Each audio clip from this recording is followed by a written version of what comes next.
विलोपन विधि कैसे बनाते हैं, x और y विलोपन विधि से कैसे निकालते हैं। जैसे ये समीकरण दिया हुआ है ना, ये समीकरण इक्वेशन 1 हो गया, ये समीकरण 2 हो गया। इसको कैसे x और y कैसे निकालेंगे इससे, तो सबसे पहले हम लोग क्या करेंगे, ये समीकरण 1 है ना, तो हम लोग लिखते हैं इसको, चलो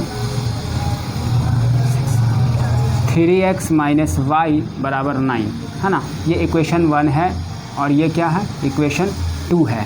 तो देखो यहाँ पर क्या है, एक चीज़ काटना पड़ेगा आपको, चाहे तो x काटिए चाहे तो y काटिए, दोनों देखो यहाँ पे x दोनों सेम हम ये काट सकते हैं, एक चीज़ आपको काटना पड़ता है।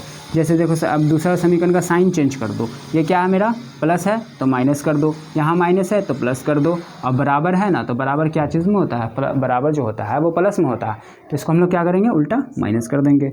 अब देखो प्लस माइनस कट सकता है ना, ये काट दिया।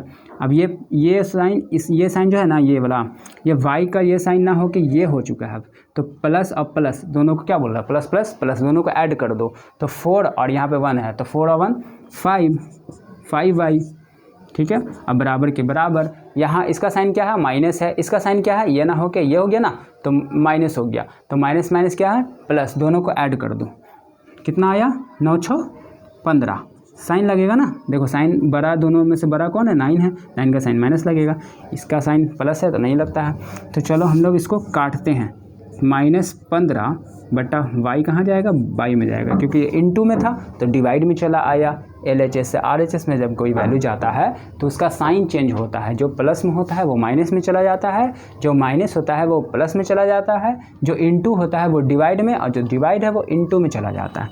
यहाँ पर इनटू था इसलिए डिवाइड में चला गया। अब ये मैथ कट रही है तो इसको हम लोग क्या करेंगे, काट देंगे, काट दिया, कितना आया 3, यानी y का जो मान आया वो मेरा क्या आया -3। अब हम लोग क्या करेंगे, y का मान पुट करेंगे किसी भी समीकरण में, चाहे तो 1 में करें चाहे तो 2 में करें, जो जिसमें करिएगा आंसर सेम आएगा।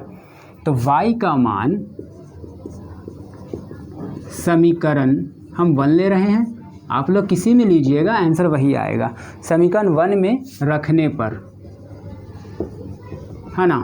y का मान हम लोग किस में रखेंगे, समीकरण 1 में रख रहे हैं, तो समीकरण 1 उतारना पड़ेगा। 3x + 4y बराबर -6, इसको हम लोग y का मान उस पर पुट करते हैं, तो 3x के 3x ही उतर जाएगा, प्लस के प्लस 4 यहाँ पे इंटू है, अब y का वैल्यू लगा दो, y का कितना आया -3 आया, और -6 के 6। सबसे पहले हम लोग क्या करेंगे, कैलकुलेशन करेंगे, ये है ना, तो ये कैलकुलेशन करेंगे तो 4 × 12 आ जाएगा, माइनस में 12 आ जाएगा क्योंकि ये माइनस है। अब देखो जब दो साइन सटता है तो एक ठोक हम लोग को क्या करते हैं, ब्रैकेट में डाल देते हैं। देखो यहाँ प्लस और माइनस दोनों सट रहा था, इसलिए हम लोग एक साइन क्या किया, ब्रैकेट में डाल दिया। अब हम लोग क्या करेंगे, देखो साइन सट रहा है ना, तो पहले हम लोग इसका काम कर लेंगे। तो 3x प्लस माइनस क्या होता है बाबू, माइनस होता है, 12 बराबर -6। अब यहाँ से x को रोकना है तो x के साथ 3 भी रुकेगा, तो इसको रोक दो, रोकने का मतलब लिखना होता है, और ये ऐसे ही है, ये 12 जो जाएगा वो LHS से RHS में जाएगा। हमने बताया था अभी कि जब कोई वैल्यू LHS से RHS में या RHS से LHS में जाता है तो उसका साइन चेंज हो जाता है, तो ये माइनस में है तो इधर क्या आएगा, प्लस में आ जाएगा। अब हम लोग क्या करेंगे, इसका कैलकुलेशन करेंगे, तो माइनस प्लस क्या होता है बाबू, माइनस प्लस माइनस होता है, दोनों को घटा दो, आ गया 6, बड़ा का साइन लग गया, प्लस प्लस लिखाता नहीं है। अब x को ये देखो इनटू है तो कहाँ जाएगा, डिवाइड में जाएगा। अब हम लोग काटेंगे तो कितना आएगा, है ना, काटेंगे तो कितना आएगा, 2 आएगा ना। चलो x का 2, x का वैल्यू मेरा कितना आया, x का आया मेरा 2 और y का मेरा आया -3। विलोपन विधि बहुत आसान विधि है, आप लोग बनाइए, कोशिश कीजिए, समीकरण नया नया लेकर बनाने की कोशिश कीजिए। दिक्कत होगा तो मुझसे पूछ लीजिएगा कि सर ये एक बार और आप क्लियर करवा दीजिए, मुझे समझ में नहीं आया। आसान है, ज़्यादा भारी नहीं है, दोनों चाहे तो x आपको काटना पड़ेगा या तो y आपको काटना पड़ेगा। यहाँ सेम था, आगे वाले नेक्स्ट वीडियो में हम लोग क्या करेंगे, जब सेम नहीं रहे तो उसको कैसे सेम करेंगे काटने के लिए वो बताया जाएगा, ठीक है ना।